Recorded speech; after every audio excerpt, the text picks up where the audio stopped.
Face pack YouTube channel வியூவர்ஸ்க்கு வணக்கம். நான் beauty therapist Vasundhara. நிறைய பேருக்கு எல்லாருக்குமே அப்படின்னு சொல்லலாம், கிட்டத்தட்ட எல்லாருக்குமே ஹேர் ஃபால் ஒரு பெரிய பிரச்சனையாக இருக்குது. சில டைம் ஸ்ட்ரெஸ்னால், சில டைம் அவங்க சரியான உணவு எடுத்துக்காதனால, இன்னும் சில வேளைகளில் சரியான ஷாம்பூஸ் எல்லாம் யூஸ் பண்ணாததுனால, இது மாதிரி பல காரணங்கள் இருக்குது. எதுவாக இருந்தாலும் இன்றைக்கி நம்ம என்ன பார்க்க போகிறோன்னா, அதை பீட் பண்ணுறதுக்கு ஒரு நல்ல எண்ணெய் எப்படி தயாரிக்கணும் அப்படின்றது தான். வீட்டில் இருந்த மாதிரியே எப்படி செய்யலாம் அதை தான் பார்க்க போகிறோம்.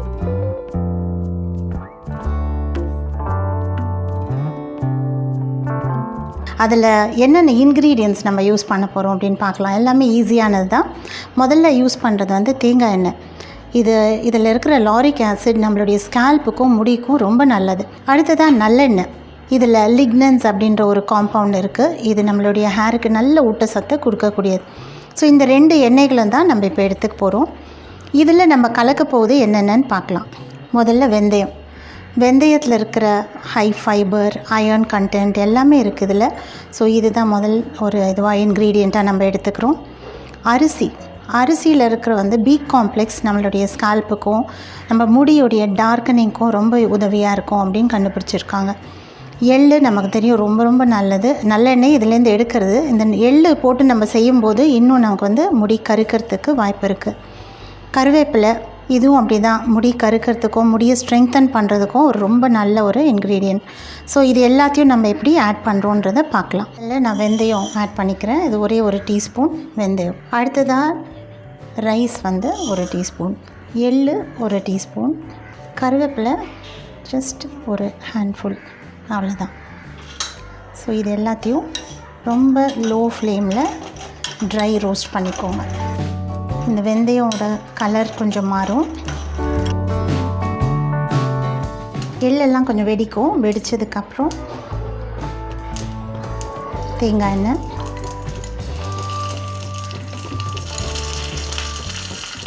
நாலு டீஸ்பூன்,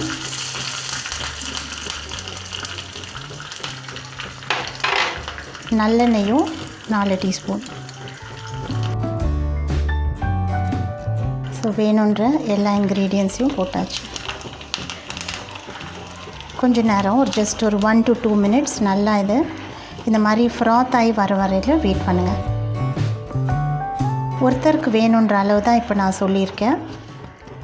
ஒருத்தருக்கு ஒரு டைம் யூஸ் பண்ணலாம், இல்லை 2 டைம் யூஸ் பண்ணிக்கலாம். இப்போ இந்த கருவேப்பிலையில் இருக்கிற எசன்ஸ் எல்லாம் அப்படியே அதில் இறங்குறது நம்ம பார்க்கலாம்.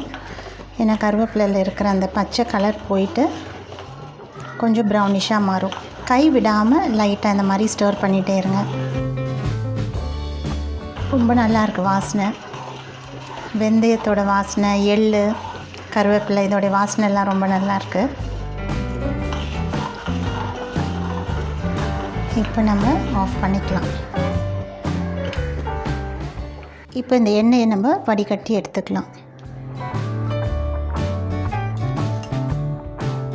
எல்லாம் அப்படியே பொரிஞ்சிருக்கு, பார்த்தாலே தெரியுது. ஸோ அதோடைய எசன்ஸ் எல்லாமே இதில் இறங்கிடு. இப்போ ரொம்ப ஸ்பெஷலான ஆயில் ரெடி ஆயிடுச்சு. ஸோ இந்த ஆயில் நீங்கள் தலை குளிக்கிறதுக்கு முன்னாடி இதை யூஸ் பண்ணிவிட்டு அதுக்கப்புறம் நம்ம ஹேர் வாஷ் பண்ணிக்கலாம். ஸோ இப்போ நம்ம வந்து ஒரு 10 மணி குளிக்கிறோன்னா ஒரு 7-8 மணிக்கே இதை எடுத்து லைட்டாக ஹீட் பண்ணிவிட்டு நல்லா தலையில் முடியிலெல்லாம் அப்ளை பண்ணிவிடுங்க. பண்ணிவிட்டு அதுக்கப்புறம் 2 ஹவர்ஸ்க்கு அப்புறம் அதை ஷாம்பு வாஷ் இல்லைன்னா ஷீக்காய் காய வச்சு வாஷ் பண்ணிக்கலாம். ஆல்ரெடி நம்ம ஆயில் பார்த்தோம். அதுக்கப்புறம் நம்ம சீயக்காயோ இல்லைன்னா நம்ம ஷாம்பு போட்டு ஹேர் வாஷ் பண்ணிக்கலாம். வாஷ் பண்ணதுக்கப்புறம் கடைசியாக அந்த ரின்ஸை போடும்போது ரொம்ப நல்லாயிருக்கும் ஹேர் பார்க்குறதுக்கு. நல்ல ஒரு கண்டிஷ்னர் எப்படி செய்கிறதுன்னு பார்க்கலாம். ரொம்ப ஈஸி. ஜஸ்ட் நமக்கு தேவையானது புழுங்கல் அரிசி, 4 டேபிள் ஸ்பூன் புழுங்கரிசி நான் எடுத்திருக்கேன். இதில் நான் ஆட் பண்ண போகிறது 400 ml ஹாட் வாட்டர். ஸோ இப்போ ஹாட் வாட்டர் நான் இங்கே வச்சுருக்கேன். கரெக்டாக இதில் 400 ml இருக்குது. இதை நான் இதில் ட்ரான்ஸ்ஃபர் பண்ண போகிறேன். அரிசி ஆல்ரெடி நம்ம வாஷ் பண்ணி காய வச்சுருந்தோம். வாஷ்ட் ரைஸ் தான் இது. அதனால் முதல்ல ஒரு தடவை வாஷ் பண்ணிவிடுங்க. வாஷ் பண்ணிவிட்டு கொஞ்சம் காய வச்சுட்டு அப்புறமா இதை தண்ணியில் நம்ம இப்போ கலக்கும் போதே பார்த்தாலே நமக்கு தெரியுது இந்த கலர். ஸோ இந்த ரைஸில் இருக்கிற எல்லா நல்ல குணங்களும், பி காம்ப்ளெக்ஸ் சத்து எல்லாமே இந்த தண்ணியில் இறங்கிடும். இது அட்லீஸ்ட் மினிமம் 2 hours வச்சுட்டு அதுக்கப்புறம் எடுத்து வாஷ் பண்ணலாம். ஸோ ஜஸ்ட் ஒரு கவர் பண்ணி வச்சுடுங்க. 2 hours ஆயிடுச்சு. இப்போது பார்க்கும்போது நல்ல கலர் மாறி இருக்கிறது பார்க்குறோம். ஸோ இந்த ரைஸில் இருக்கிற எல்லா நல்ல குணங்களும் இந்த தண்ணியில் இறங்கியிருக்கும். இப்போ நம்ம இதை எடுத்து ஹேர் வாஷ் பண்ணிக்க யூஸ் பண்ணலாம். ஸோ ஷாம்பூ இல்லைன்னா ஷேக்கா போட்டு வாஷ் பண்ணதுக்கப்புறம் இதை தண்ணி மட்டும் ஜஸ்ட் அப்ளை பண்ணிவிட்டு ஜஸ்ட் கொஞ்சம் நேரம் தான், ஒரு 2 minutesக்கு அப்புறம் நம்ம தொடச்சிக்கலாம். அந்த ஸ்மெல் பிடிக்காதவங்க திரும்பவும் தண்ணி போட்டு வாஷ் பண்ணிக்கலாம். ஸோ கடைசியாக வாஷ் பண்ணாமல் விடும்போது தான் ரொம்ப நல்லாயிருக்கும் அதோடைய எஃபெக்ட். ட்ரை பண்ணி பாருங்கள் ஒரு கண்டிஷனிங் ரின்ஸ் எப்படி இருக்குன்னு. இந்த மாதிரி இன்ட்ரெஸ்டிங் வீடியோஸ் வேணும்னா சேஸ்வாக் சேனலுக்கு சப்ஸ்கிரைப் பண்ணுங்கள், லைக் பண்ணுங்கள், ஷேர் பண்ணுங்கள்.